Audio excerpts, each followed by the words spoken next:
हरे कृष्णा। हम लोगों ने पिछले सत्र में प्रहलाद जी के द्वारा जो स्तुति की गई थी नरसिंह भगवान की, उसका श्रवण किया, जो 43 श्लोकों में की गई थी। 7वें अध्याय के 7वें स्कंध के 9वें अध्याय के 8वें श्लोक से और 50वें श्लोक तक। आज से हम लोग जो 7वें स्कंध के जो 10वां अध्याय है उसमें दूसरे श्लोक से और 10वें श्लोक तक केवल 9 श्लोकों में भी भगवान की स्तुति की गई है प्रहलाद जी के द्वारा।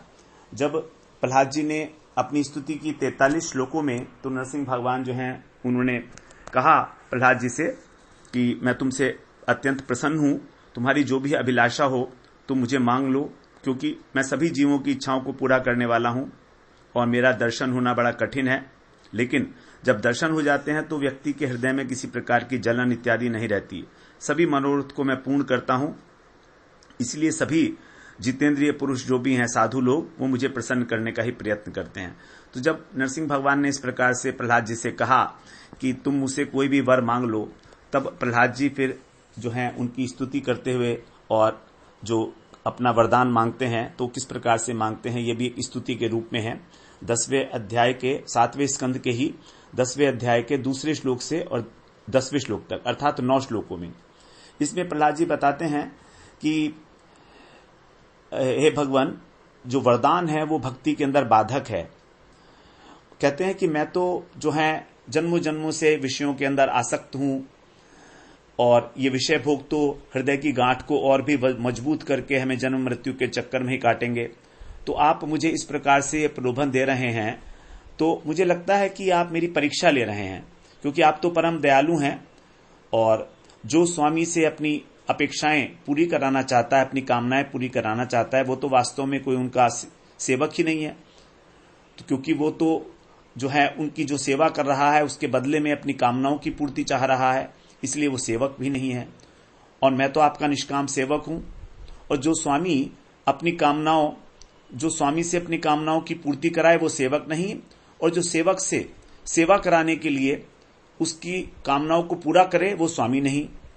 तो यहां पर तो स्थिति यह है कि मैं आपका निष्काम सेवक हूं और आप मेरे निरपेक्ष स्वामी हैं। इस तरह से तो यदि आप मुझे फिर भी वरदान देना ही चाहते हैं तो ये वरदान दीजिए कि मेरे हृदय में कभी किसी कामना का बीज ही अंकुरित ना हो, कोई कामना ही ना उठे।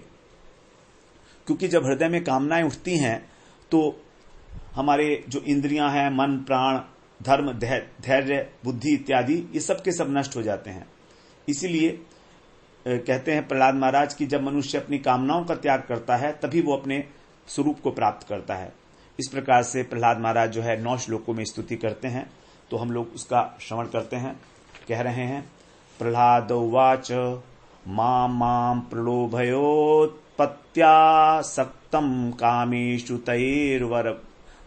तैर्वरैः तत्संगभीतो निर्वीणो मुमुक्षस्त्वामुपाश्रितः भृत्यलक्षण जिज्ञासुर्भक्तं कामेषु चोदयत् भवान् संसार बीजेषु हृदय ग्रंथिषु प्रभो नान्यथा ते खिल गुरो घटेत करुणात्मनः यस्त आशिष आशास्ते न सभृत्य स वै वणिक् आशासनो न वैभृत्य स्वामिन्याशिष आत्मनः न स्वामी भृत्यतः स्वामिम्यच्छन् योराति चाशिष अहं त्वकामस्तु अभक्तस्त्वं च स्वाम्यम् अपाश्रयः नान्यथेहावयोर्थो राजसेवकयोरिव यदि राशीष मे कामान् वरांस्त्वं वरदर्शभ कामानां हृदय संरोहं भवस्तु वृणे वरम् इंद्रियाणि मनः प्राण आत्मा धर्मो धृतिर्मतिः ह्रीश्रीस्तेज स्मृतिः सत्यं यस्य नश्यन्ति जन्मना विमुच्यति यदा कामान् मानवो मनसि स्थितान् तर्हि एव पुंडरीकाक्ष भगवत्वाय कल्पते नमो भगवते तुभ्यं पुरुषाय महात्मने हरे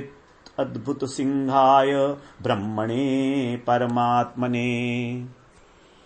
यदक्षरं पदभ्रष्टं मात्राहीनं च यद्भवेत् तत्सर्वं क्षम्यतां देव प्रसीद परमेश्वर। हरये नमः।